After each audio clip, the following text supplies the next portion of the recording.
percukaian negara mungkin ditukar.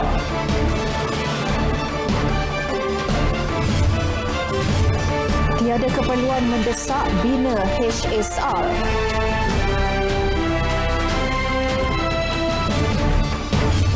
Isu air, Malaysia harap rundingan fasa kedua dengan Singapura.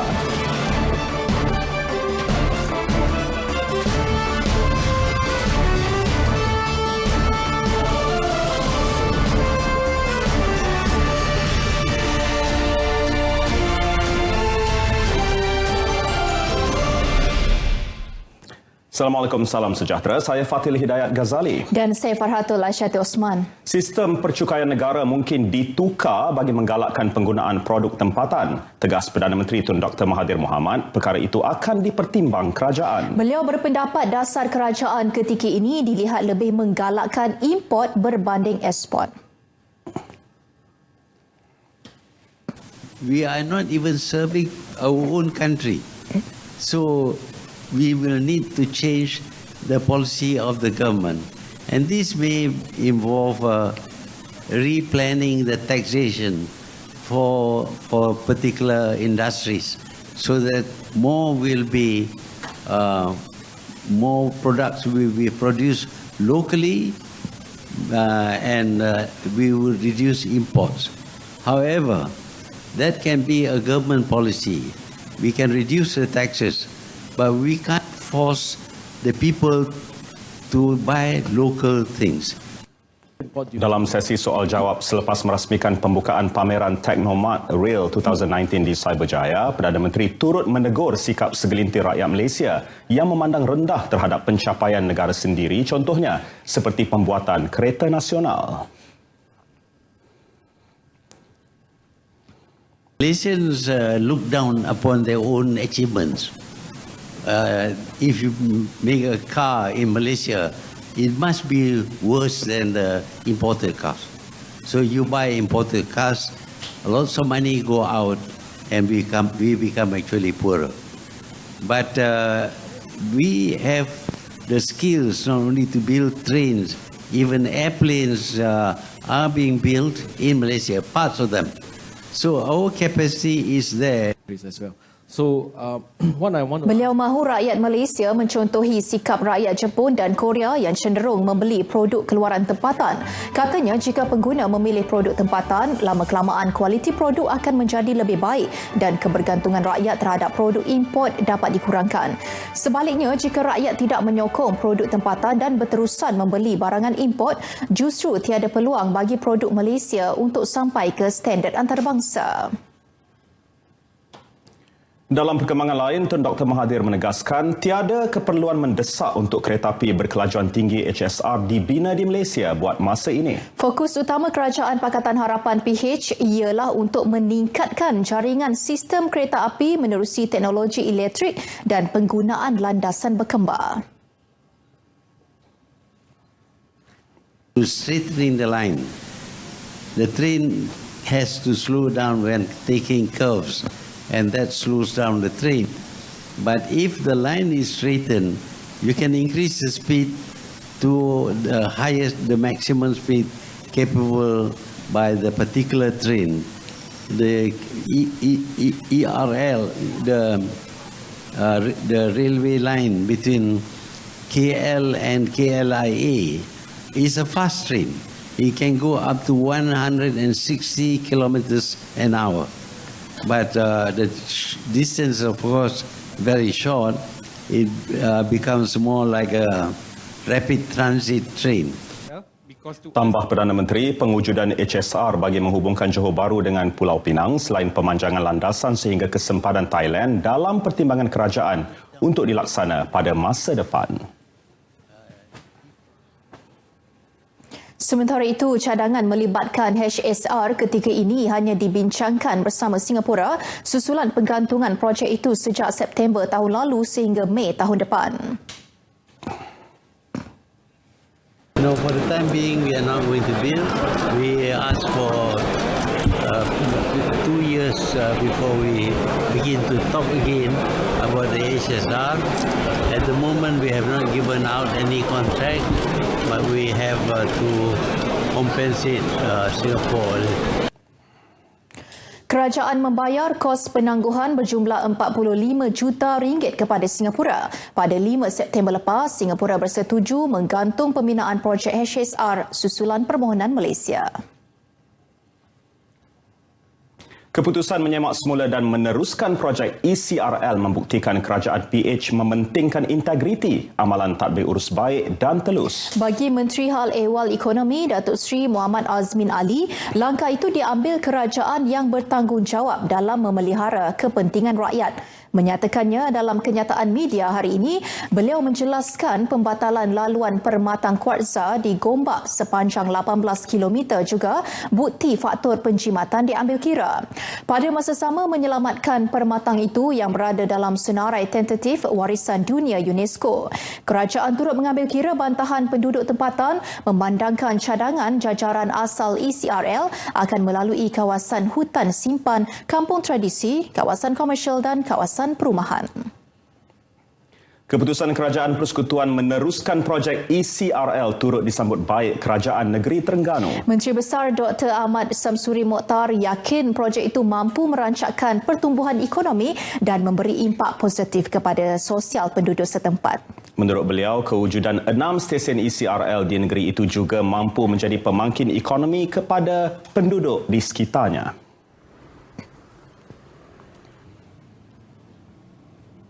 Secara langsung tidak ada, cuma yang kita usahakan sekarang ini ialah mewujudkan konsortium kontraktor dan pengundi tempatan.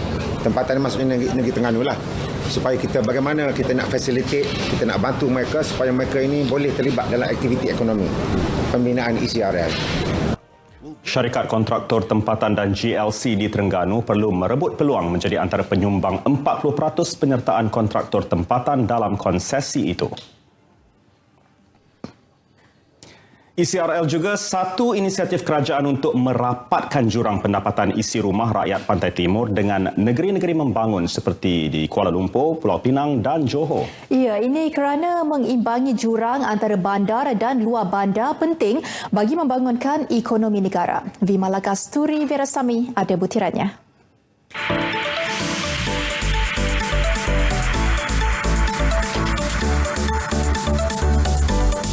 Selepas proses perundingan panjang, projek ECRL diteruskan dengan penjimatan kos pembinaan sebanyak 32.8% iaitu 44 bilion ringgit berbanding 65.5 bilion ringgit sebelum ini. Menurut Pengarah Institut Kajian Strategik dan Antarabangsa ISIS, Firdaus Rusli, projek ECRL memberi peluang khususnya kepada rakyat Pantai Timur merancangkan kegiatan ekonomi mereka. Dari segi social benefit itu sendiri, kita dapat lihat bahawa dengan ECRL ni ada tanah-tanah yang tidak membangun akan dibangunkan, dan ini akan memberikan lebih banyak lagi aktiviti ekonomi, sama ada dari segi aspek perdagangan ataupun perindustrian mungkin, sebab ada ECRL ni ada freight punya komponen kan. Ketika ditemui RTM di Ibu Negara, beliau berkata rakyat juga perlu melihat projek ECRL itu dari segi ekonomi yang akan memberi manfaat kepada pembangunan negara dan bukannya dari konteks politik. Melalui projek berkenaan, pertumbuhan ekonomi dapat diluaskan di seluruh negeri tanpa mengira kelompok sama ada bandar atau luar bandar. Selepas perundingan, kini kos pembinaan ECRL berjumlah 68 juta ringgit per kilometer berbanding 98 juta ringgit per kilometer pada asalnya. Dan kerajaan optimis projek ECRL ini diteruskan pada skala sesuai dan menyelamatkan Malaysia daripada beban hutang yang tinggi. Vimalah Kasturi Virasami, RTM. Dalam pada itu, para penganalisis turut bersetuju dengan hakikat yang pengurangan pinjaman bank dan pembayaran faedah bermakna jumlah penjimatan ECRL jauh lebih tinggi daripada 21.5 bilion ringgit yang diwar-warkan sebelum ini. 21.5 bilion ringgit itu diraih semata-mata menerusi pengurangan kos pembinaan ECRL. Satu amaun yang pada realitinya boleh membiayai belanjawan Negeri Sembilan selama 50 tahun. Dan laporan berikut menyingkap bagaimana hanya sebahagian daripada penjimatan ECRL oleh Kerajaan Pakatan Harapan PH mampu membela keseluruhan rakyat. Ikuti laporan berikut.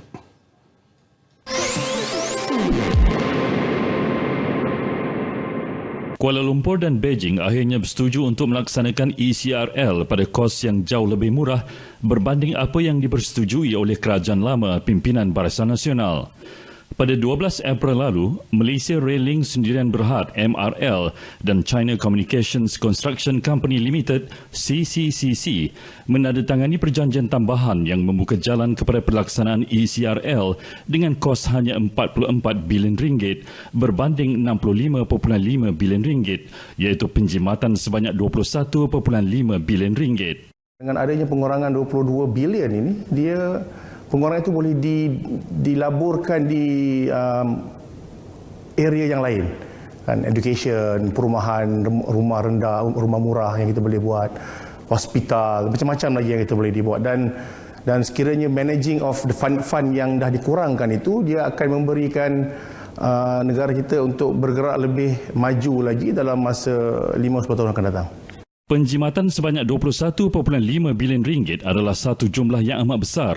Dengan nilai yang sama, kerajaan mampu menyediakan sama ada 71,666 rumah mampu milik, 215 buah hospital, 430 buah sekolah baharu atau 51 buah jet penjuang untuk keselamatan negara.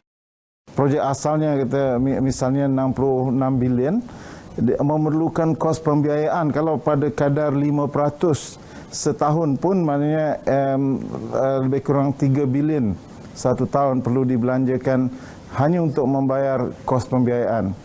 Jadi dengan penjimatan ini kita membuat penjimatan bukan saja kos atau perbelanjaan modal tapi juga kos pembiayaan ini.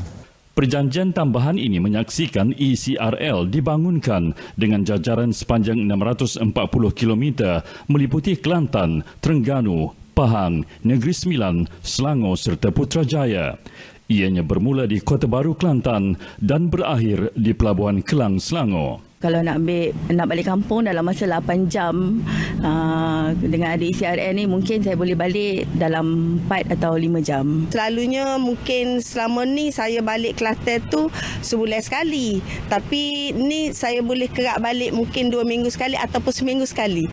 Ikuti laporan khas seterusnya yang akan mengupas bagaimana pelaksanaan proses kejuruteraan nilai atau value engineering memberi penjimatan besar.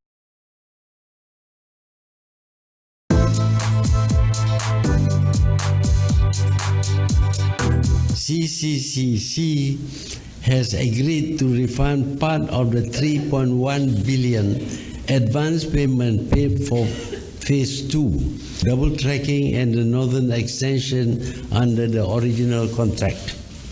With the improved ECRL at 44 billion, the loan amount from China Exim Bank will be reduced substantially.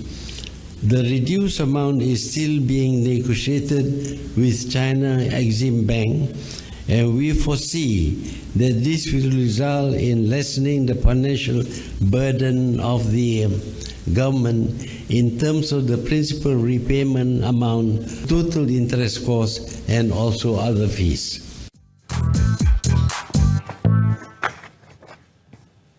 Mahkamah Tinggi Kuala Lumpur menetapkan 15 hari mulai 18 November depan untuk perbicaraan kes pindaan laporan akhir pengauditan 1MDB melibatkan Datuk Seri Najib Tun Razak dan bekas Ketua Pegawai Eksekutif 1MDB Arul Kanda Kandasamy. Tarikh perbicaraan itu ditetapkan Hakim Muhammad Zaini Mazlan selepas pertuduhan dibacakan semula secara berasingan di hadapan Datuk Seri Najib dan Arul Kanda. Datuk Seri Najib yang diwakili Peguam Tan Sri Muhammad Syafiee Abdullah dan Arul Kanda yang diwakili Peguam Datuk N. Sivanand Kelantan minta dibicarakan selepas kedua-dua tertuduh mengekalkan pengakuan tidak bersalah. Timbalan Pendakwa Raya Fatnin Yusof memaklumkan pihak pendakwaan akan memanggil antara 25 hingga 30 saksi.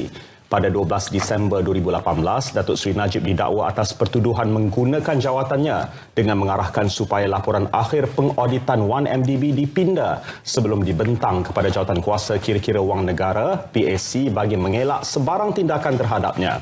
Arul Kanda pula didakwa bersubahat dengan Datuk Seri Najib meminda laporan tersebut bagi melindungi bekas Perdana Menteri itu daripada dikenakan tindakan tata tertib sivil atau jenayah berkaitan 1MDB. Mahkamah menetapkan pengurusan bagi kes itu dibuat pada 29 Ogos.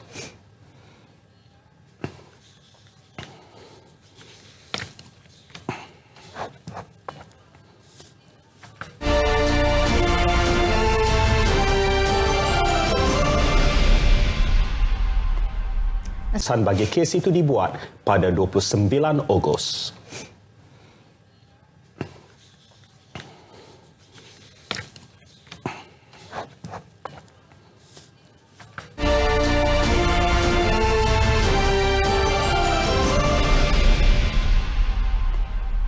Assalamualaikum dan salam sejahtera. Masih lagi bersama Jabatan Meteorologi Malaysia pada malam ini untuk perkembangan cuaca yang terkini. Kita mulakan laporan cuaca dengan melihat terlebih dahulu pada paparan imej carta angin di mana pada ketika ini masih lagi diperhatikan keadaan angin di rantau negara dipengaruhi oleh angin dari arah timuran dengan kelajuan sederhana kurang 40 km per jam yang secara amnya menunjukkan keadaan perairan yang kini selamat untuk sebarang aktiviti perikanan dan juga perkapalan.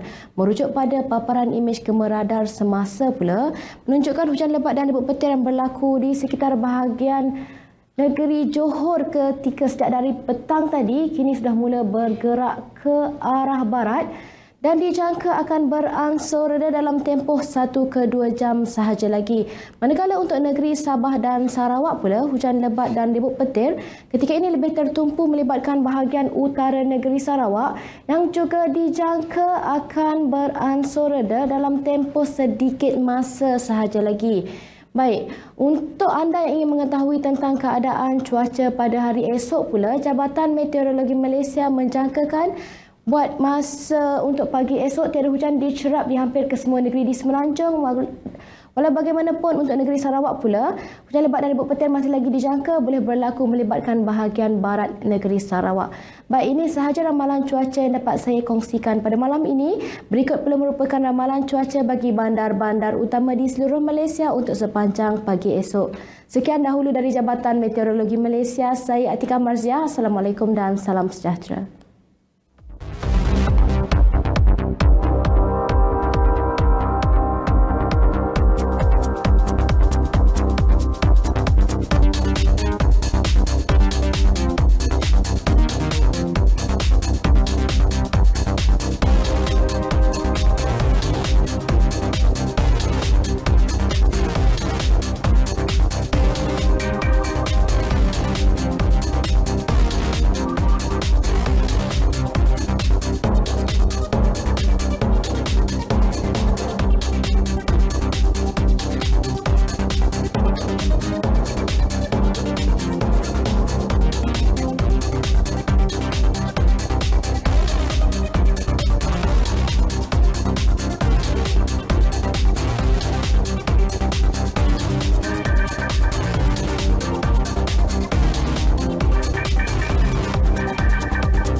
Malaysia berharap Singapura setuju untuk mengadakan rundingan fasa kedua Perjanjian Air 1962 yang membabitkan modaliti harga. Menyifatkan fasa berikutnya sebagai fasa yang agak sukar, Menteri Luar Datuk Saifuddin Abdullah berkata Singapura tidak menolak daripada membincangkan modaliti harga tetapi akan mendapati perkara itu sesuatu yang rumit untuk dibincangkan.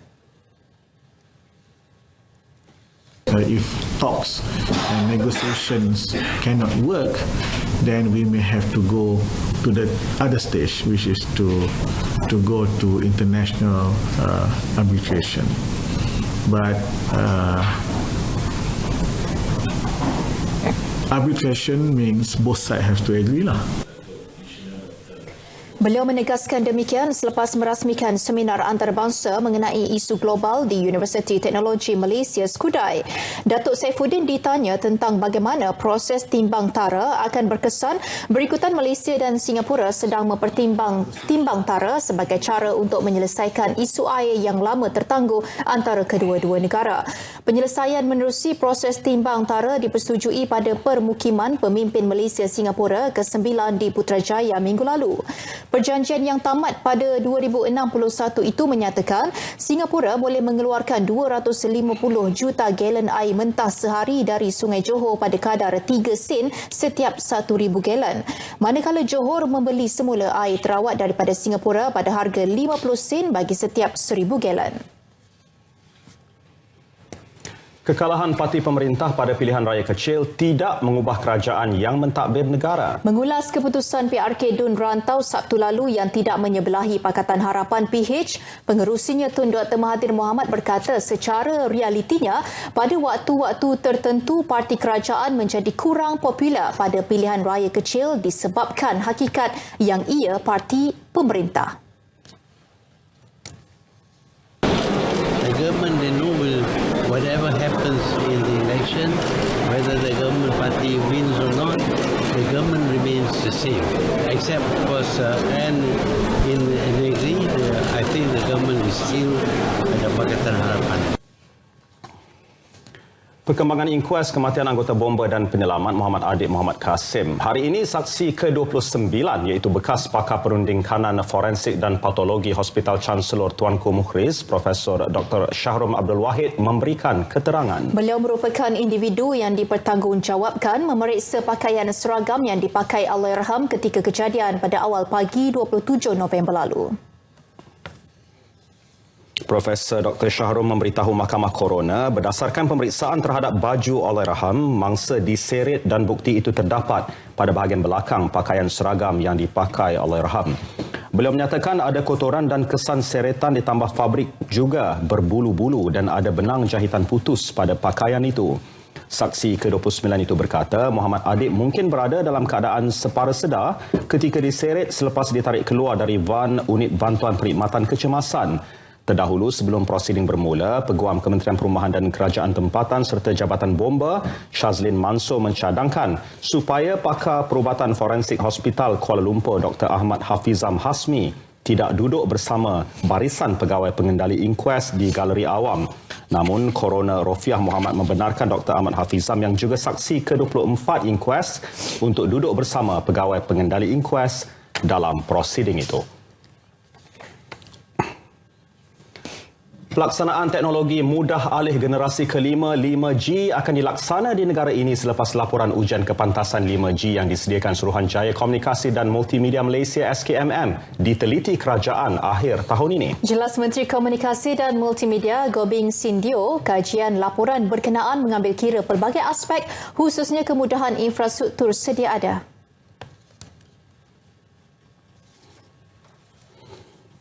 Selepas daripada ini, saya difahamkan bahawa satu laporan akan dikeluarkan berkaitan dengan hasil daripada test bidding ini, di mana kita ada kelemahan, di mana kita ada kekuatan dan sebagainya, apa yang seharusnya dilaksanakan oleh kerajaan supaya kita boleh memastikan bahawa negara kita ini bersedia untuk kita ini melangkah masuk ke era 5G, especially with IR 4.0 around. I think it's important that we have infrastructure that's ready, but this is something that MCMC will report to us.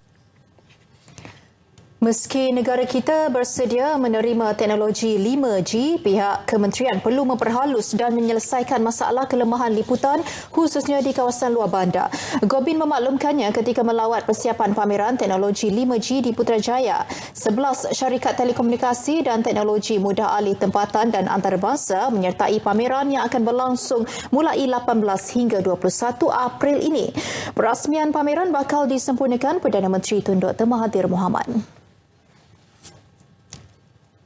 Dalam pada itu, pada majlis lain, Goblin memaklumkan yang KKMM kini dalam usaha menstruktur semula agensi-agensi di bawahnya meliputi RTM, Bernama dan Jabatan Penerangan. Langkah itu bagi memastikan dasar-dasar kerajaan mampu disampaikan secara berkesan. Goblin menyatakannya di Putrajaya selepas merasmikan Majlis Anugerah Perkhidmatan Cemerlang KKMM 2018 dan melancarkan buku Pelan Strategi KKMM 2019-2023.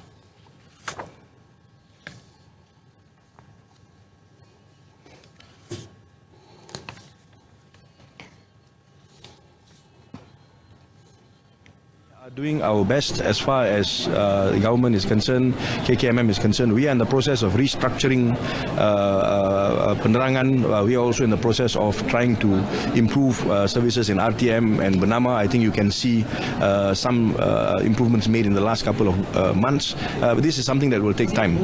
It's a process that has to take place.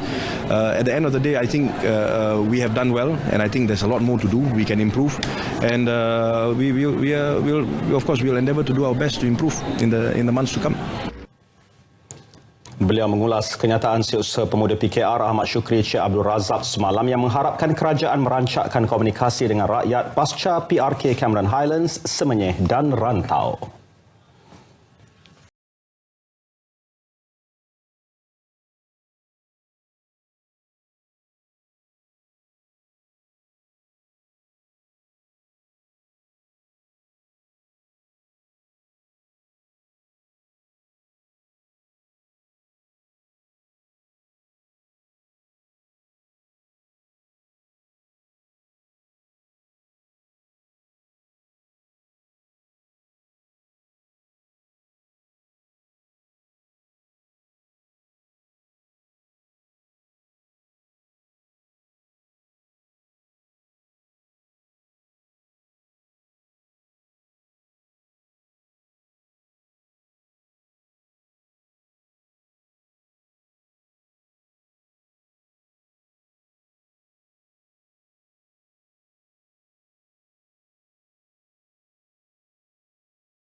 Felda harus meneroka peluang perniagaan lain selain program tanaman gantian dan ternakan untuk menjana pendapatan baharu buat peneroka.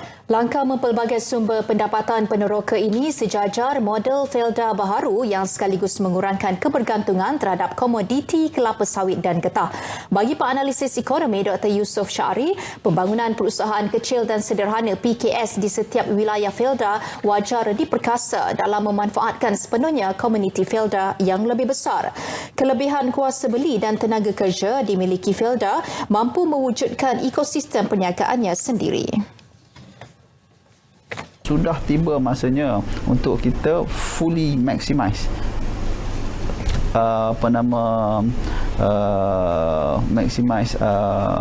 kelebihan yang kita ada tu dengan tidak hanya Felda tidak hanya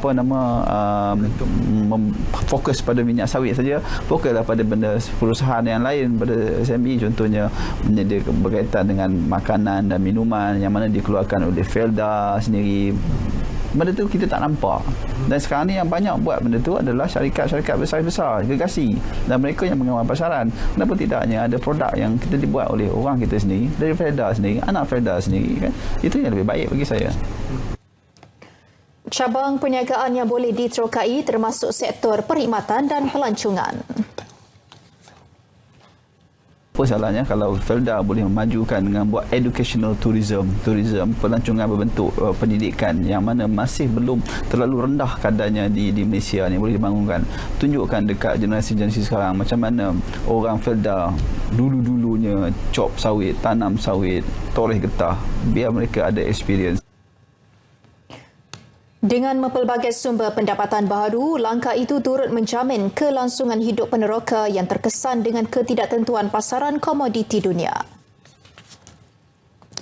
Pakar Keuangan Islam Dr. Zaharuddin Abdul Rahman melihat tabung haji TH di bawah pengurusan baharu sedia ada telah meletakkan institusi Islam itu di landasan yang betul dengan tadbir urus korporat lebih telus dan profesional. Bagi Profesor Adjung Fakulti Perakaunan dan Keuangan Universiti Selangor, hasil proses penstrukturan TH, institusi itu mempunyai pengurusan pelaburan dan risiko lebih mapan.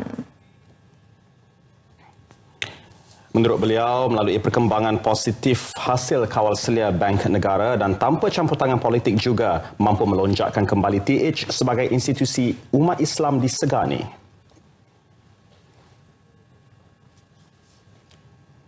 Melalui asas kukuh itu akan membolehkan TH melaksana pelbagai strategi bagi memberi manfaat kepada pendeposit termasuk kemungkinan cadangan memperkenal dua akaun yang masing-masing bagi tujuan mengerjakan ibadah haji dan pelaburan.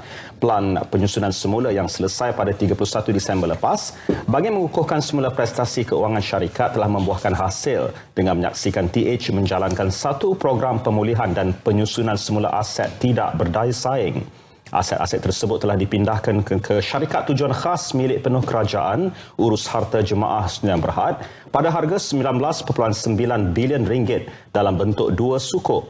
Masing-masing bernilai RM10 bilion dan RM9.6 bilion dengan pulangan 4.05% dan 4.1%.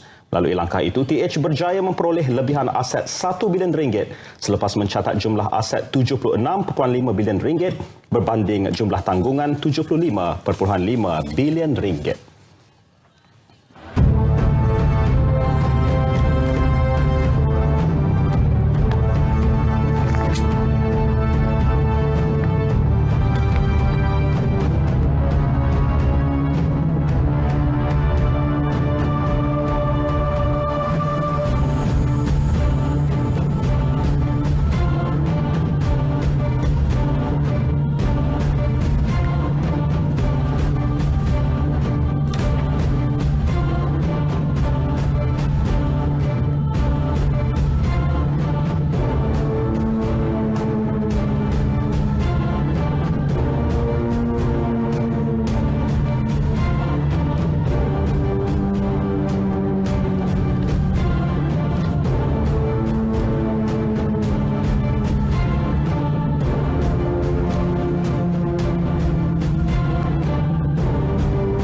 ...23 orang jutawan dilahirkan menerusi produk Al-Awfa dari Bank Islam Malaysia Berhad sejak ia diperkenal 10 tahun lalu. Ia melihat sambutan memberangsangkan Bank Islam mengumumkan beberapa pembaharuan dengan menjenamakan semula sebagai Al-Awfa baharu dengan menyasarkan peningkatan jumlah nilai hadiah sehingga RM14 juta. Laporan Atikah Muhammad Naim.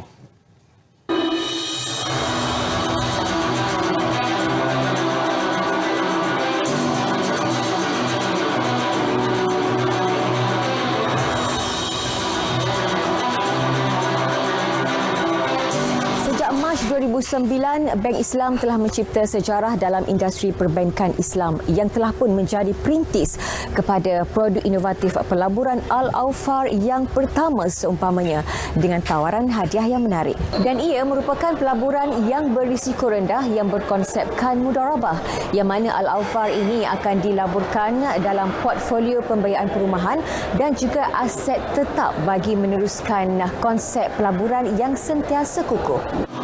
Pelaburan produk ini hanya mengenakan syarat kelaikan bagi serendah RM100 untuk cabutan bulanan, bagi purata 3 bulan sebanyak RM100 untuk cabutan suku tahunan junior, bagi purata 3 bulan RM1,000 untuk cabutan suku tahun jutawan dan RM10,000 bagi cabutan setengah tahun. Ketua Pegawai Eksekutif Bank Islam Muhammad Muazzam Muhammad optimis seramai 40 jutawan lagi akan dilahirkan dalam 10 tahun akan datang. Setakat ujung tahun 2018, kita telah mempunyai lebih daripada 770,000 pelanggan Al-Awfa dengan jumlah simpanan sebanyak RM2.45 bilion. Al-Awfa, dengan pelancaran Al-Awfa baru ini, kami mensasarkan untuk menambah lagi jumlah simpanan itu by additional RM800 juta dan dengan mendapatkan pelanggan baru seramai 230,000 pelanggan baru.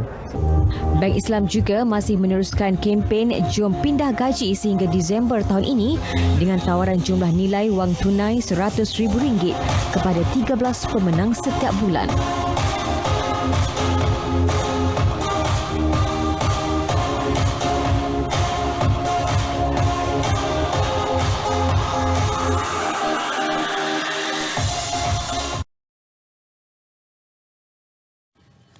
Sebelum ke perkembangan seterusnya, sebentar tadi telah masuk waktu solat fardu Isyak bagi wilayah Persekutuan Kuala Lumpur dan kawasan-kawasan yang sama waktu dengannya. Kesatuan Eropah EU komited mengadakan dialog, debat dan perbincangan dengan Malaysia dalam menyelesaikan isu industri sawit. Menurut Duta Perancis ke Malaysia, Frederick, EU menyedari kepentingan dan peranan minyak sawit sebagai komoditi ekonomi Malaysia. EU ialah pengimport kedua terbesar minyak sawit negara, malah kesatuan itu pelanggan utama minyak sawit dunia. I think what we are doing at the moment is having a very strong and important debate with the government of Malaysia to see how things can evolve in the future. And I'm very reassured by the fact that the government of Malaysia is taking a balanced and very active policy on the subject. On the one hand, promoting palm oil as a commodity, and at the same time promoting more sustainability, more environmental protection within the plantation, within the palm oil industry. Frederick Laplanche ditemui media pada Forum Perdagangan dan Pelaburan EU Malaysia 2019. Jumlah perdagangan antara EU dengan Malaysia tahun lalu mencecah 40 bilion euro, meliputi rekod ekspor 26 bilion euro dan lebihan dagang 11 bilion euro.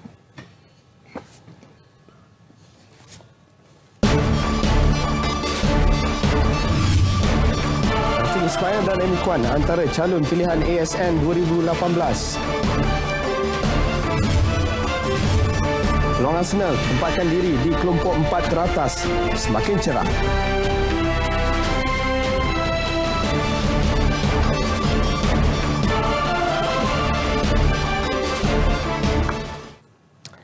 Menjelang Majlis Anugerah Sukan Negara 2018 dijadualkan berlangsung pada 23 April 2018 di Hotel Shangri-La, Kuala Lumpur.